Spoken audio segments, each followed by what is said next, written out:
为了让巨龙呈现出金碧辉煌的效果，大师在绘好之前，特别在墨汁里加入了金粉，紧接着就是绘好之前的运工。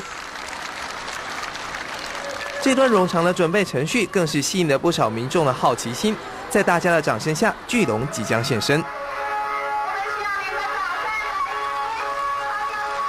只有4秒，看不清楚吗？再来一次。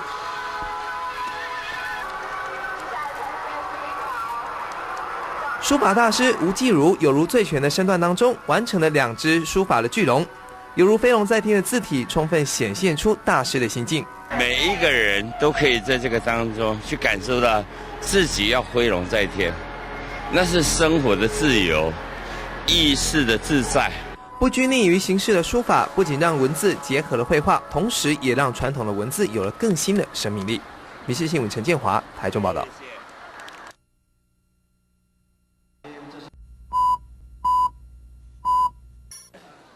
在观众要求下，台中市长胡志强当提起毛笔现场挥毫，为活动暖场。有点像今天的天气。人在清风和气中，家居白日青天下。胡志强写下这副对联后，还忙着澄清，所谓青天白日和政治无关。希望我们永远都在有蓝蓝的天，有好的太阳，然后大地如春，完全没有政治意义。接下来重头戏登场，书法家吴继儒大笔一挥，写下一对长达6公尺的春联。福气至强，任领启瑞台中市，汇丰来位武道回扬文化城，内容专为胡志强量身打造。而胡志强也没闲着，在一旁充当书童，帮忙推砚台。我发觉我书法虽然不好，做书童还不错了，这样子好不好？高龄90几岁的书法家吕佛庭也共襄盛举，还有20名书法家及其创作春联供人索取，民众如获至宝，拿到一旁晒干，现场充满年节气氛。中立新闻林宏吉台中报道。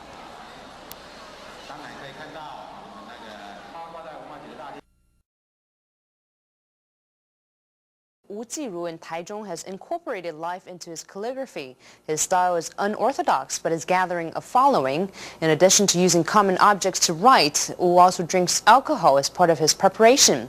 The purpose of drinking, Wu says, is to forget all the rules one was taught so that creativity and expression come uninhibited. This is part 1 of Wu's story. Wu Jiru says calligraphy is a part of life. People use sponges to wash dishes, so they can use it to write calligraphy. The same goes for rags people use to wipe tables and branches in the garden that they find beautiful. They can all be used to write. If we think of it like that, then calligraphy becomes a part of life. I write whatever that comes to mind with whatever comes to hand. This is the first time we met Wu Jiru. He was drunk, like this. One can call this high school graduate a drunk, a bum, or even a reincarnation of Jigong, a crazy Buddhist monk. But he's the first Taiwanese to be invited to teach calligraphy in China. Alcohol is like a pillow, he said. Of course I can sleep without it, but I can sleep better if there is one. It's just like a pillow. Wang Xizhi, a famous calligrapher who lived around 1,700 years ago, once wrote a great piece of work when he was drunk, but couldn't better it when he was sober. Wu said if even Wang can't do it using traditional methods, why should anyone else try to do the same and end up killing the art? They should let the creative arts be a little more fun and apply the same philosophy to life. Today's main attraction is in writing the word dragon. I'm writing water dragon, said Wu. When I write water dragon, it rains. It has spirit. That's what Wu said a month before the demonstration. We weren't sure whether to believe him or not. But after he wrote the words, it actually rained. Wu became a calligrapher in an unconventional way. He didn't study under any particular calligraphy teacher and didn't learn like most others. In primary school, his calligraphy homework would be deemed too messy by his teachers, and each piece would be torn up in front of him. I wasn't messy, he said. I just didn't follow the examples, that's all. I wrote them in my own stroke order.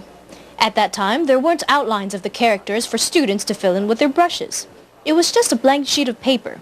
The teacher then made marks on the students' work in red ink, but when it was my turn, all I got was a glare and my paper torn up. Wu Jiru is a self-taught calligrapher. He knows all the different styles of calligraphy, but he chooses not to follow them. It's not that they're no good. They're plenty good, he says. If we look at the styles and work starting from 1500 years ago, there's a uniqueness to each of the styles, and that's why they're still around. If I can't create something different from and better than those, then my work won't be worth passing on. I want to put in my own experiences in life with the best they came up with, and put all of that between the edges of a surface and into the words. Wu wants to create a style in which people can express themselves in calligraphy, but without having to follow the rules of the game. Take the words fu and qi here. Fu means fortune, and qi means energy. The two put together means good fortune. A regular calligraphy brush couldn't produce such an effect these two words here have. There is a saying in Chinese, taking a chicken feather for a general's arrow. And here it is, said Wu. I used this chicken feather duster as a pen.